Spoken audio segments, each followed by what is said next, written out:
అలాగే వాళ్ళకున్న అహంకారానికి పదును పెట్టి తానబెట్టి బయటికి తీసుకొచ్చి వాళ్ళ చేత చెప్పించిన తెలుగు తేజం నందమూరి తారక రామారావు గారు. తెలుగుదేశం పార్టీ పెట్టి మరి అంతవరకు నేను చెప్పిన దూరంగా ఉన్న వాళ్ళందరినీ, కొంతమందికే పరిమితమైన రాజకీయాల్ని అందరికీ పంచిపెట్టి కట్టబెట్టి వాళ్ళకి పదవులు కట్టబెట్టి సత్కరించిన అలంకరించిన మహానుభావుడు నందమూరి తారక రామారావు గారు. అలాగే ఆయన రాజకీయాల్లో ఆయన ప్రవేశపెట్టిన పథకాలు చూస్తే ఎంతో సాహసోపేతమైనవి, అలాగే సామాన్యులకి ఎంతో అనుకూలమైనవి, ఉపయోగకరమైనవి కూడా. అంటే ఎన్టీ రామారావు గారు రాజకీయాల్లోకి రాకముందు వచ్చిన తర్వాత ఆయన ప్రవేశపెట్టిన పథకాలు ఇప్పటికీ కేవలం మన తెలుగు రాష్ట్రాల్లోనే కాదు, యావత్ భారతదేశంలో ప్రతి ఒక్కరు కూడా వాటిని ఆదర్శంగా తీసుకుని వాటిని ప్రవేశపెట్టి వాటిని ఆ ఫలాల్ని అందరికీ కట్టబెడుతున్నారంటే అది ఆ రామారావు గారు పుణ్యం. అందుకే నేను అంటుంటాను, ఇప్పుడు ఆయన పేదల ఆకలి బాధ తెలిసిన అన్న ఆయనే. అలాగే జనత యొక్క భవిష్యత్తుకు భరోసా ఇచ్చిన అమ్మ ఆయనే. అలాగే ఆయనకు అండగా ఉన్న మహిళలకు ఆర్థిక స్వాతంత్రాన్ని ఇచ్చిన అన్న ఆయనే ఎన్టీ రామారావు. ఇవాళ అలాగే ఇంకెన్నెన్నో సాహసోపేతమైన అంటే కిలో బియ్యం 2 రూపాయలు కావచ్చు, లేకపోతే పక్కా ఇళ్ళు కావచ్చు, కాంక్రీట్ ఇళ్ళు కట్టించిన నిరుపేదలకి, అలాగే ఈ చేనేత కార్మికులు వాళ్ళకి ఉపాధి కల్పిస్తూ మరికి చేనేత వస్త్రాలు సగం ధరకి ఒక చీర దోవతి. అలాగే మొట్టమొదటిసారి మన దేశంలో ఈ యొక్క ఏదైతే ఈ 30 రూపాయల పెన్షన్ వృద్ధులతో మొదలుపెట్టింది అన్నారు ఎన్టీ రామారావు గారు.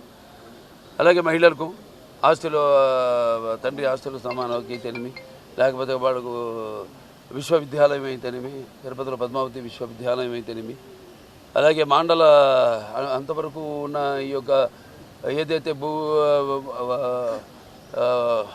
పై అధికారుల యొక్క నిర్లక్ష్యం వల్ల వాళ్ళ పైన ఉన్న ఒత్తిడి వల్ల ఏదైతే సామాన్య ప్రజలు ఇబ్బందులు పడుతున్నారో వాళ్ళందరికీ ఆనాడు ఉన్న ఈ యొక్క తాలూకాలని రద్దు చేసి ఆనాడు ఈ యొక్క మాండల వ్యవస్థను తీసుకొచ్చిన మహానుభావుడు నందమూరి తారక రామారావు. అంటే ప్రజల వద్దకు పాలన తీసుకొచ్చిన మహానుభావుడు. అలాగే అభినవ భగీరథ ఆనాడు తెలుగు గంగ. అలాగే ఈ యొక్క ఏదైతే హంద్రి నివాస్ సబంతి ఉందో, లేకపోతే గాలేరు నగిరి ఉందో, ఇవన్నీ కూడా ఆయన మానసిక పుత్రికలు. అలాంటివి ఎన్నో రచనలు చేసి ముందు చూపుతో రాష్ట్రం అవిభక్త ఆంధ్ర రాష్ట్రాన్ని ఎంతో అభివృద్ధి చేసి ముందుకు తీసుకెళ్ళిన మహానుభావుడు. అంతవరకు తమిళులుగా పిలువబడ్డ మనల్ని మనం తెలుగు వాళ్ళం, మన తెలుగు జాతి అనే ఒక గుర్తింపు తీసుకొచ్చిన మహానుభావుడు నందమూరి తారక రామారావు.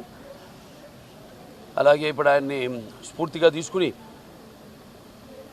ఇక ముందు ఇంకా ఎంతో ప్రజల అభివృద్ధి కోసం, అభ్యున్నతి కోసం ప్రతి ఒక్క కార్యకర్త నడుం బిగించాలని కోరుకుంటూ ఆయన అంటే ఈ భూమి మీద అందరూ పుడతారు గిడతారు కానీ అందరు మహానుభావులు కాలేరని ఆయన మరి ఎప్పటికీ నేను సూర్యచంద్రుడు ఉన్నంత వరకు కూడా గుర్తుండిపోతారు. అందుకే ఆయన నిరంతర ప్రజల గుండెల్లో నిత్య యవ్వన నిత్యాభిమాన భూషణుడయ్యాడు.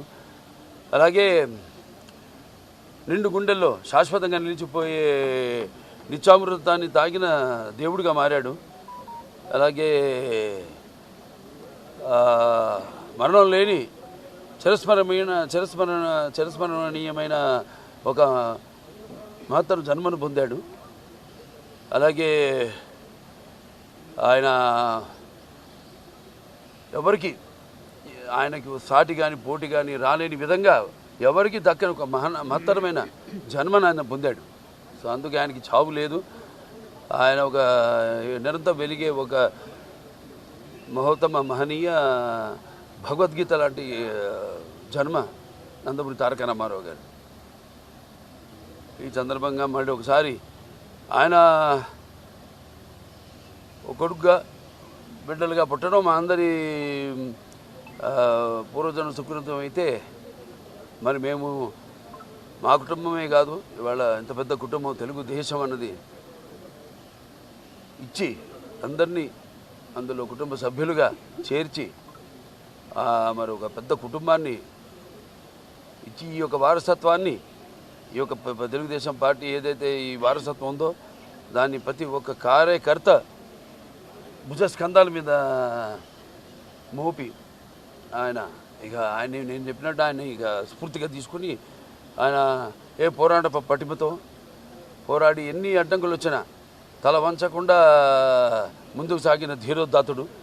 అలాగే ఏదైతే తెలుగు ఎప్పుడెప్పుడు మన జాతికి ఎప్పుడెప్పుడు ఏ అవమానం జరిగినా దాన్ని ఆత్మాభిమానాన్ని కాపాడిన ధీరుడు. అలాగే తెలుగు వెలుగును ప్రపంచం నలుమూలలో ప్రసరింపజేసిన మహానుభావుడు.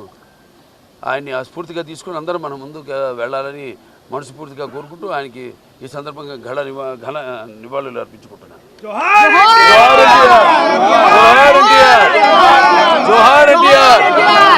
జోహార్ ఎన్టీఆర్.